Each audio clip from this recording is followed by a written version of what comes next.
아침을 여는 수필.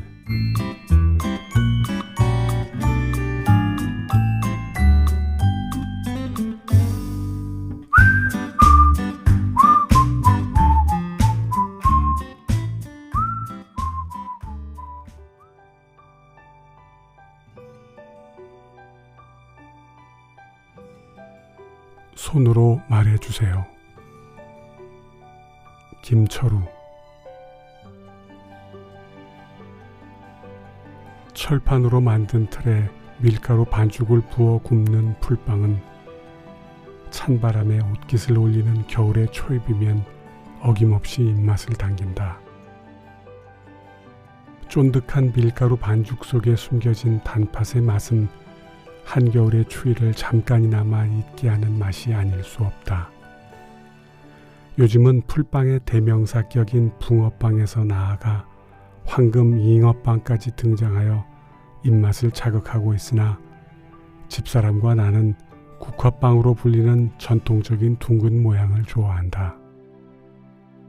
풀빵이란 것이 결국 밀가루 반죽과 단팥의 맛에 따라 결정되는 것일 뿐 모양이 무슨 상관이냐고 말할 수도 있으나 철판 틀에서 바로 나온 뜨거운 풀빵의 반을 갈라 호호 불어가며 먹는 맛이려면 아무래도 큰 것 하나보다는 작은 것 여러 개가 낫다고 생각하기 때문이다.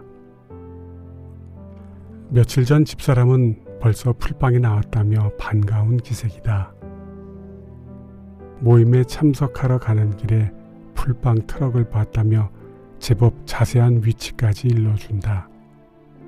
더구나 단팥 소가 맛있으니 꼭 맛을 보라는 당부도 잊지 않았다. 며칠 후 집사람이 알려준 장소를 지나칠 일이 있어 눈여겨보았으나 풀빵 트럭은 보이지 않았다. 풀빵 트럭을 만난 건 며칠이 더 지난 후였다. 큰 사거리의 건널목 사이 인공섬에 낯선 차량 한 대가 눈에 들어왔다. 집사람이 말한 바로 그 자리였다.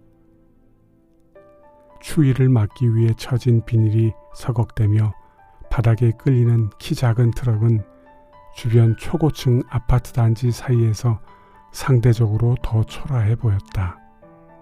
풀빵 2,000원어치 주세요 라고 주문하자 주인으로 보이는 남자가 난감한 표정을 짓더니 손가락으로 한 곳을 가리켰다.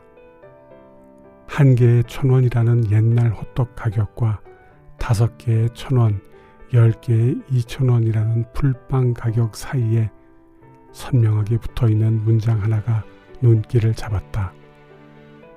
손으로 말해주세요. 50대로 보이는 주인은 청각장애인이었다.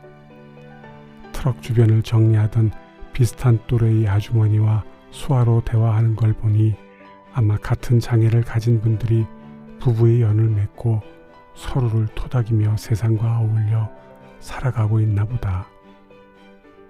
주문은 생각보다 간단했다. 원하는 품목을 손가락으로 가리키고 원하는 개수를 다시 손가락으로 나타내 보였다.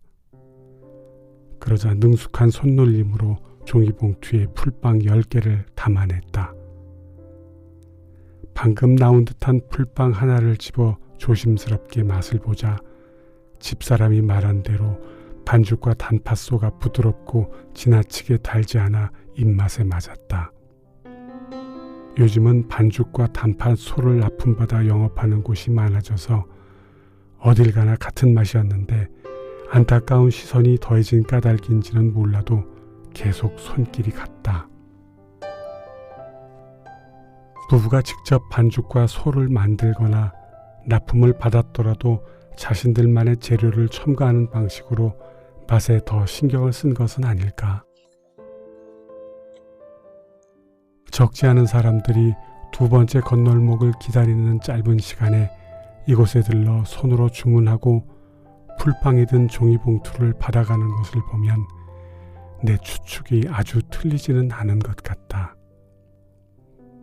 나 역시 신호에 맞춰 서둘러 건널목을 건너며 트럭을 향해 시선을 한번 던지는 것으로 고마움을 표했을 뿐이었다.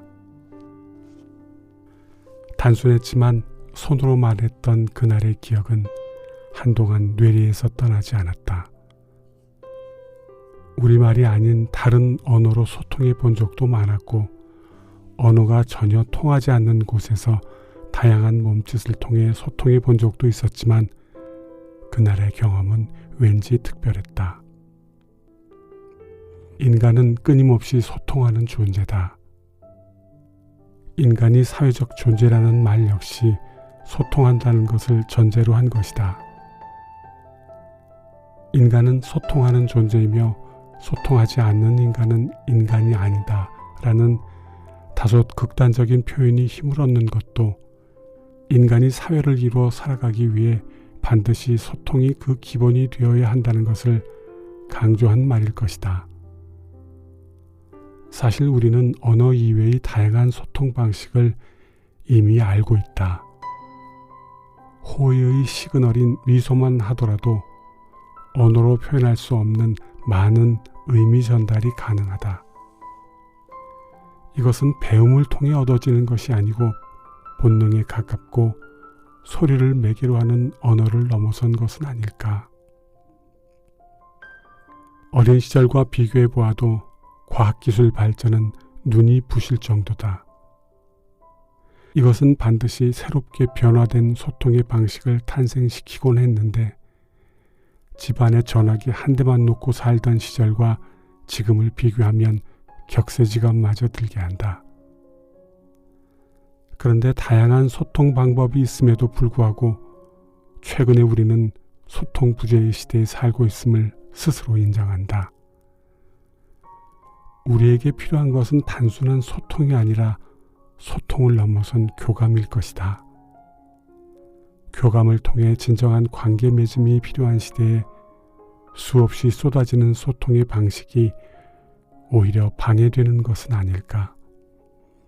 그래서 차라리 불통을 선택하여 소통 방식의 공해에서 벗어나려는 몸부림은 아닐지 모르겠다.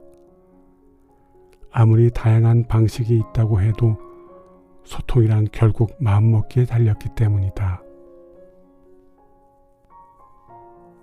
소통을 넘어선 교감이 필요한 시대에 수화는 그냥 지나치기 아쉬운 방식이다. 소리를 통한 언어보다 신체를 더 많이 사용하는 수화는 더 직관적이고 감성적이다. 더구나 다양한 표정을 짓는 수화는 더 설득력이 있다. 그러므로 다른 소통의 방식보다 오해의 소지가 적으며 인간적이다. 간단한 수화 몇 마디는 알아두는 것이 어떨까? 속절없이 쏟아지는 소리 공해 속에서 침잠의 바다에 다가갈 시간이 될 수도 있지 않을까? 사랑한다, 고맙다, 맛있다, 아름답다, 좋다와 같은 단어들로 시작해서 간단한 문장까지 할 수 있게 되면 꼭 표현해야 하지만 하지 못했던 말들을 수화로 해보면 어떨까 싶다. 생각하는 것과 표현하는 것은 다르다. 표현에는 훈련이 필요하다.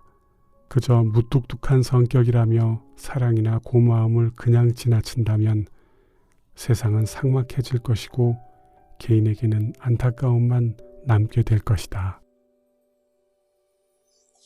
며칠 전 다시 가본 사거리의 건널목에는 풀빵 트럭이 보이지 않았다. 어디 아픈 건 아닌지 궁금했는데 집사람이 다른 동네에서 보았노라며 걱정을 달랬다.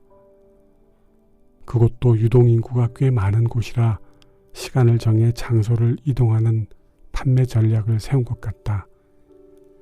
괜히 마음이 든든해져 온다. 다음에 풀빵 트럭을 만나면 오른 주먹에 엄지와 검지의 옆면을 턱 왼쪽에 댔다가 오른쪽으로 이동시키는 맛있습니다라는 의미의 수화로 고마움을 전해야겠다.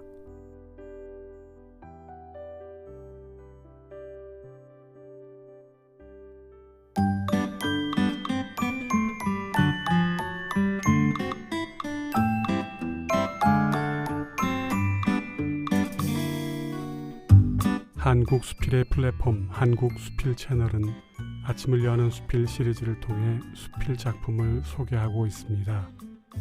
김철우, 이명옥 수필가가 진행하는 본 프로그램에 자신의 작품을 소개하고 싶은 분은 작품과 연락처, 프로필 등을 이메일 kc0377nate.com으로 보내주시기 바랍니다.